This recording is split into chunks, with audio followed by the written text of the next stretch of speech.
Vamos a desarrollar la tercera videoclase asincrónica sobre el tema introductorio de la caja de herramientas o el equilibrio en una economía cerrada. Compartamos los apuntes.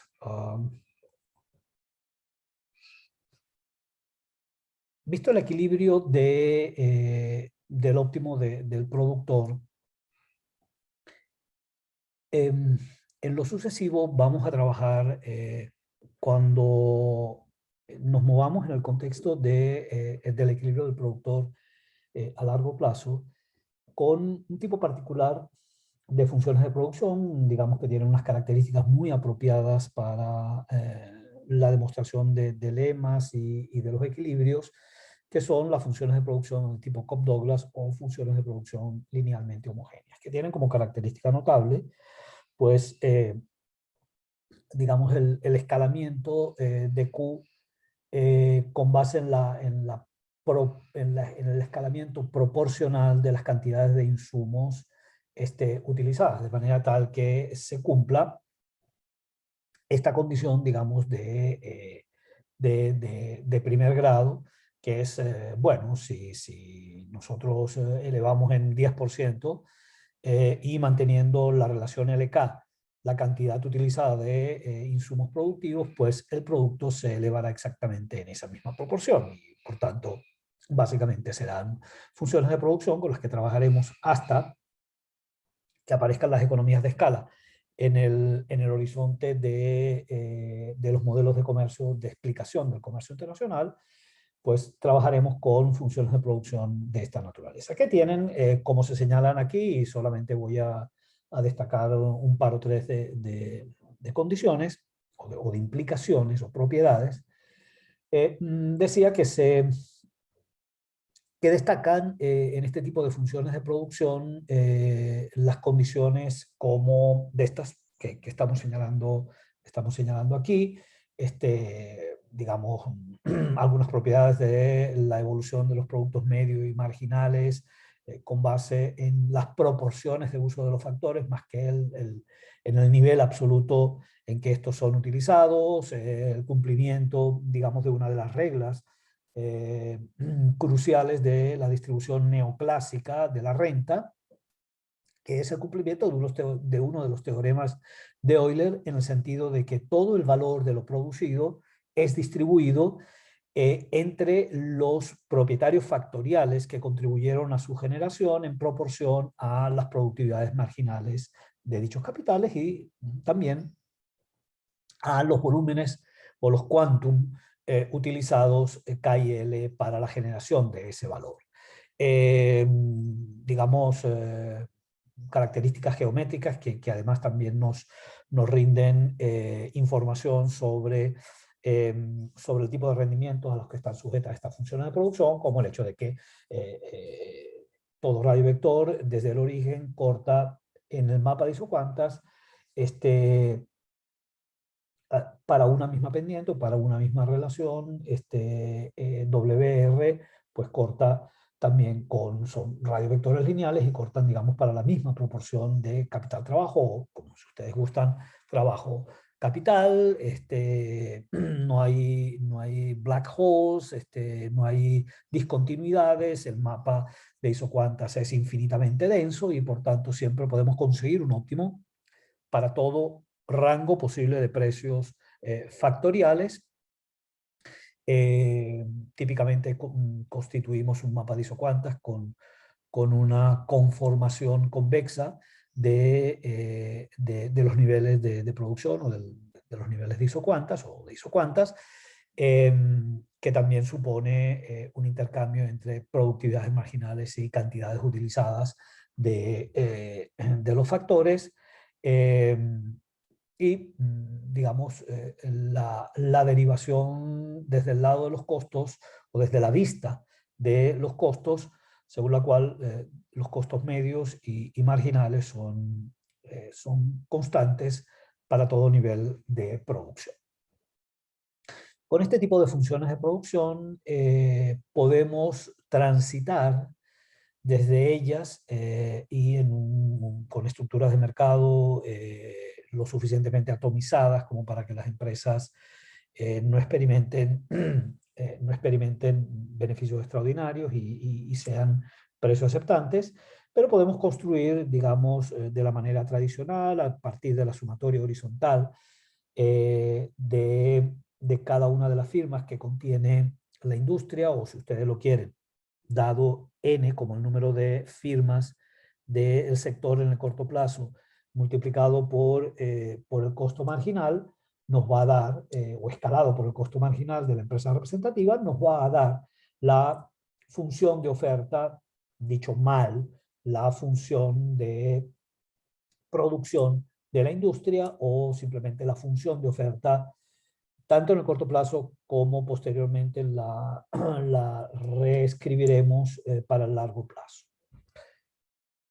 Esta función de producción o función de oferta de la industria tiene fundamentalmente estos supuestos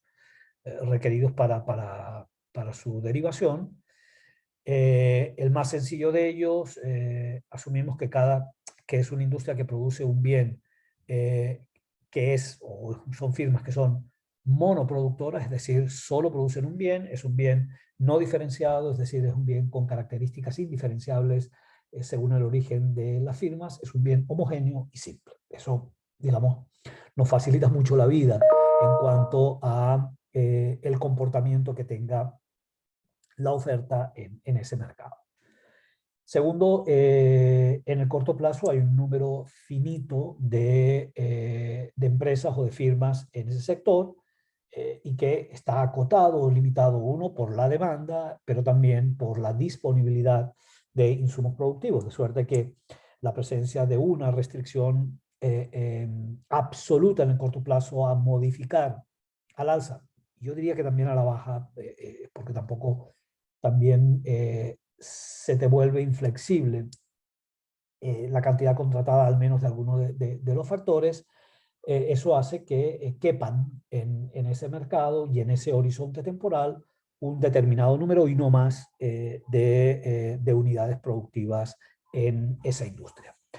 Sin embargo, en el largo plazo, es decir, cuando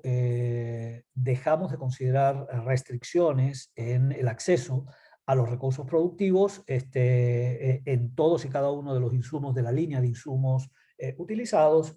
pues tendríamos un número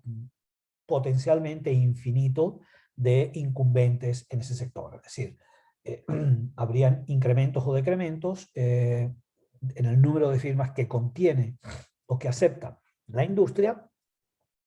dependiendo de cuál sea el signo entre el beneficio normal y el beneficio extraordinario. En la medida en que el extraordinario exceda al beneficio ordinario o el beneficio normal, pues continuarán entrando unidades y más unidades marginales hasta que apuren la última de ellas, la fracción o el sorbo final de beneficios extraordinarios en el sector. No se considera como un factor productivo independiente, la capacidad gerencial, digamos, tampoco las condiciones schumpeterianas de la empresa innovadora o del empresario innovador. Tenemos un total acceso irrestricto a la tecnología de punta existente, por tanto, cualquier innovación es instantáneamente, en términos teóricos, absorbida por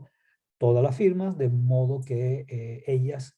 acceden a la misma función de producción. No hay brecha tecnológica, no hay innovadoras y reproductoras o imitadoras posteriores, sino que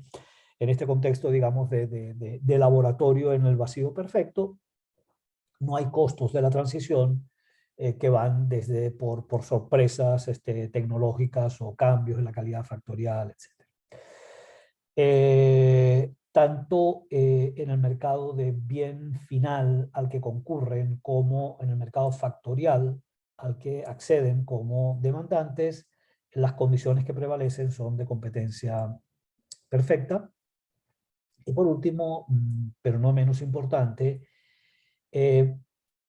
no hay externalidades tecnológicas, vistas estas como ahorros de costos o incremento de costos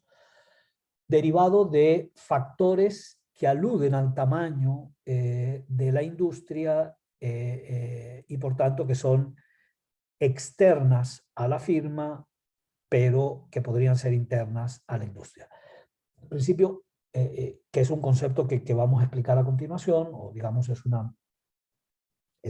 una circunstancia en la cual, a pesar de que las firmas puedan operar con funciones homogéneas de grado 1 y por tanto con rendimientos constantes a escala, sin embargo, variaciones o elementos derivados del tamaño o de la dinámica de la industria y por tanto por condiciones sobre las cuales una firma no tiene control, sin embargo pueden alterarse las condiciones de costos favorable o desfavorablemente. Eh, en cumplimiento de esos supuestos, el equilibrio que se obtiene para ese tipo de mercado y de industria es un equilibrio donde el precio de la oferta, como ahí marcamos, el precio de oferta es igual al costo medio mínimo de largo plazo, que recuerden es una función lineal a ese precio, y donde además se alcanza tanto en el corto como en el mediano plazo el tamaño, mejor dicho, digamos, se minimizan los costos a corto plazo, pero también automáticamente por la trayectoria que tienen los costos, en todo momento se alcanza el tamaño óptimo de planta, que es un tamaño óptimo, digamos, para escalas distintas y donde la mayor o menor, el mayor o menor tamaño de la escala óptima dependerá estrictamente de la robustez o de la fortaleza de la función de demanda. El precio digamos, se deriva o proviene desde el lado de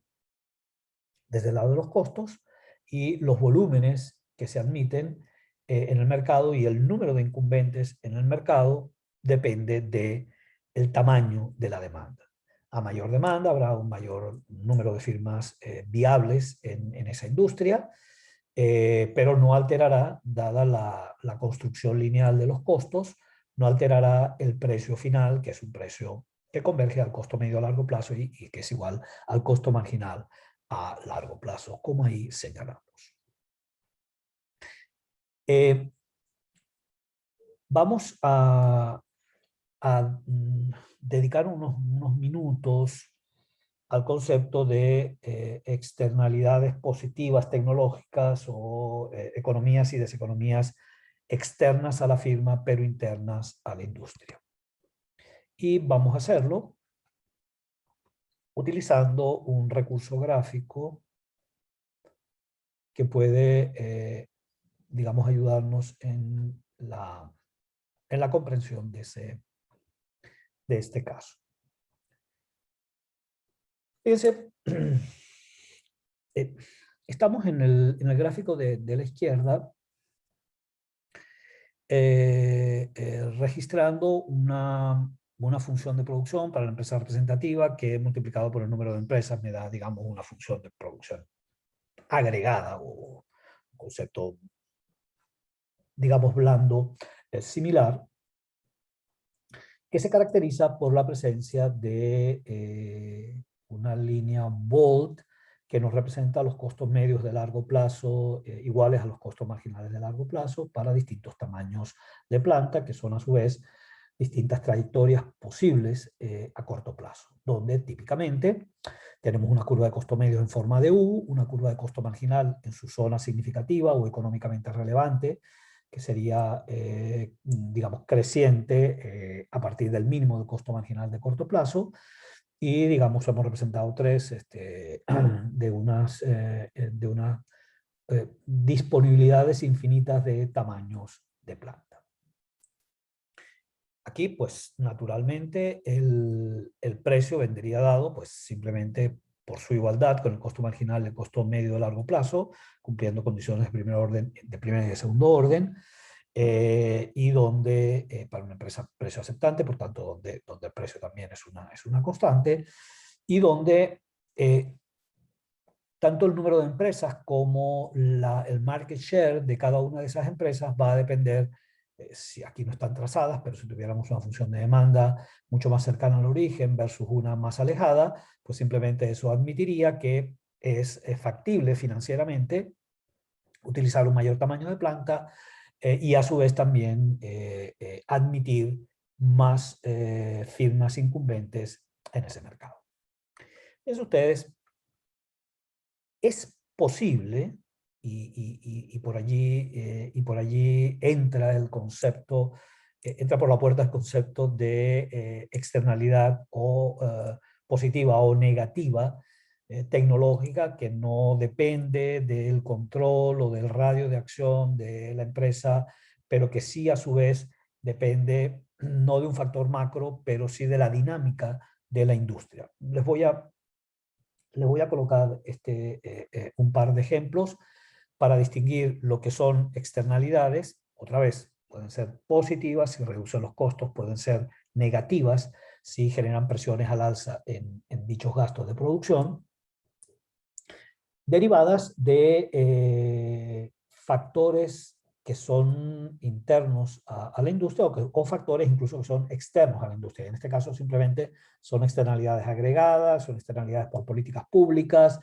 por fenómenos, qué sé yo, de cuarentena, es decir, por choques totalmente aleatorios. Y digamos el ejemplo más elemental es un decreto, digamos, de incremento en el salario mínimo, que como una especie, digamos, de efecto o de reacción en cadena, te genera unas presiones al alza en toda la escala salarial. Salario mínimo mayor hace que, tratando de mantener las brechas entre la mano de obra menos calificada y la más calificada, los diferenciales de productividad marginal de valor del producto marginal de la mano de obra, pues desplacen también hacia arriba toda la estructura salarial o toda la escala salarial en un determinado momento. Eso no es, ese choque o esa innovación que se produce deriva, repito, de una decisión de política pública, de una decisión en el mercado laboral, del policy maker, y es totalmente ajena al control tanto de la firma como de la sumatoria de las firmas. Por tanto, en ese sentido, debería ser reconocido como un choque que es exógeno, es un choque negativo, porque modifica desfavorablemente la estructura de costos, como el que podríamos ver en la reproducción de la negra, pero ahora coloreada en verde. Es decir, es un desplazamiento hacia arriba en la medida en que el costo de adquisición de uno de los insumos experimenta ese incremento. De manera que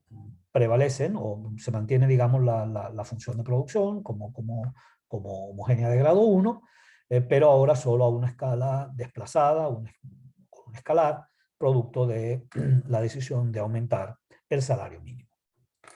Este tipo, en este caso de deseconomía, es una deseconomía que es tanto externa a la firma como externa a la industria. Contrasten ustedes este razonamiento con un ejemplo, digamos, alternativo, también muy sencillo. Imagínense ustedes el siguiente caso. Tenemos una firma que, qué sé yo, está en el sector de la construcción residencial y que por distintas razones o por ciclo electoral o lo que fuere, el gobierno anuncia unos fondos especiales para financiar un nuevo programa de viviendas bajo el paraguas de la Gran Misión Vivienda Venezuela. Distribuye entre las constructoras que conforman digamos, constituye un plan del programa de proveedores en el sector construcción del Estado. Distribuye un conjunto de proyectos residenciales que recibe la empresa, que recibe, digamos, cada una de las empresas incumbentes. Con esos proyectos en cartera, la firma representativa, que es pequeña, que podría ser considerada como precio, precio aceptante en el mercado laboral de este tipo de ocupación, bueno, acude al mercado y como es tan pequeña, bueno, contrata lo que fuere, 10 albañiles, 10 albañiles más. Ese 10 albañiles dentro de una oferta y demanda, no sé, constituida por 200.000 albañiles, pues la verdad que tiene un efecto marginal cortísimo. ¿Okay? Tiene, de hecho, es inmaterial la presión al alza que podría ejercer un incremento en la demanda de mano de obra por ese número dado de operarios. En ese caso, entonces, simplemente la empresa no va a experimentar, si ella fuera la única que eleva la nómina, no experimentaría ningún tipo de presión, digamos, alcista sobre el salario promedio de ese tipo de categoría ocupacional. Sin embargo, pensemos que como se trata, digamos, de un programa masivo, pues no solamente esta empresa representativa, sino la número 2, 3, 4, N, todas ellas en aluvión acuden, digamos, al mercado de trabajo buscando contratar nuevos operarios. La sumatoria de esas presiones deja de ser insignificante desde el punto de vista estadístico para constituir un choque, un shift en la demanda laboral que generará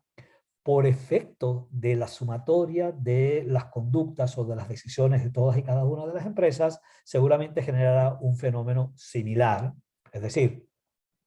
terminará esa mayor demanda agregada de mano de obra, terminará encareciendo los salarios. Y en este caso, entonces, experimentará la firma representativa un push en sus costos que obedece no a lo que ella individualmente realizó, sino al efecto en cadena o al efecto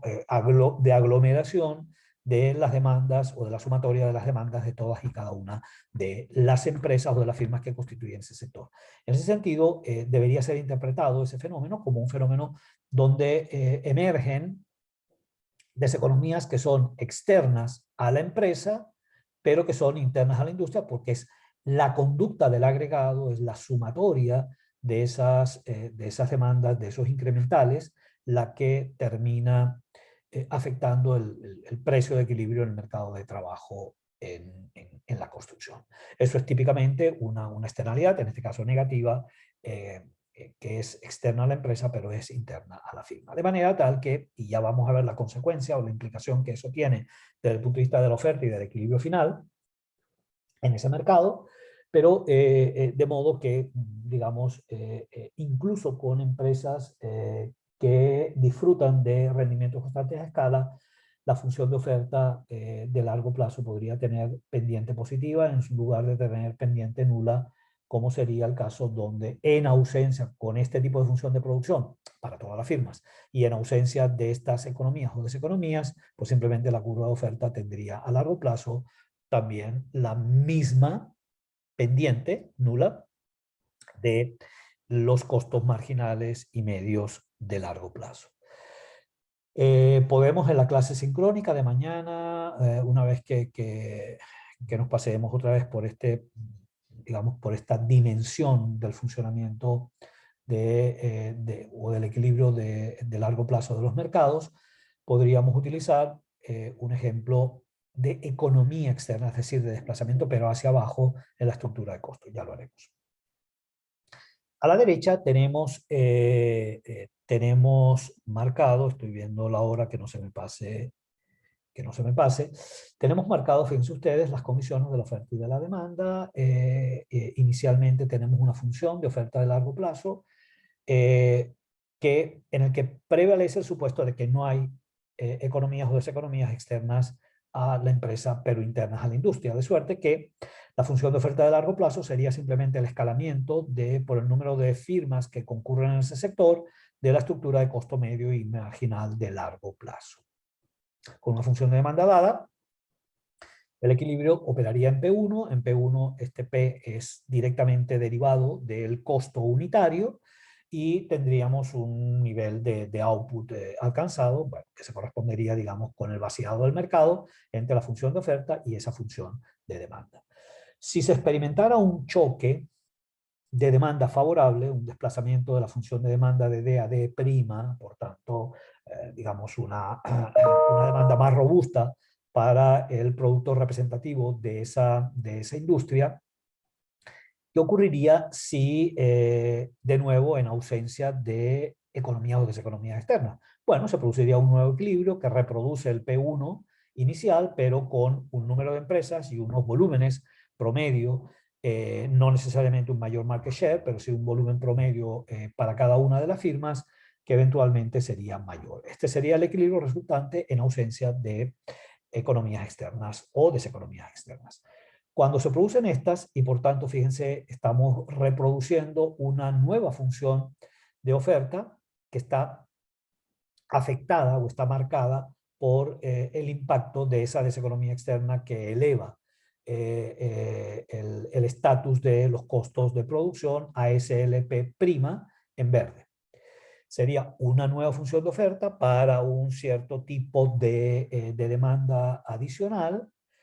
que en caso de no tener externalidades, este sería el equilibrio de largo plazo, pero en caso de existir o de aparecer esas externalidades, en este caso negativas, fíjense ustedes, el equilibrio y la función definitiva de oferta de largo plazo no sería esta, sería una función de oferta de largo plazo que, admitiendo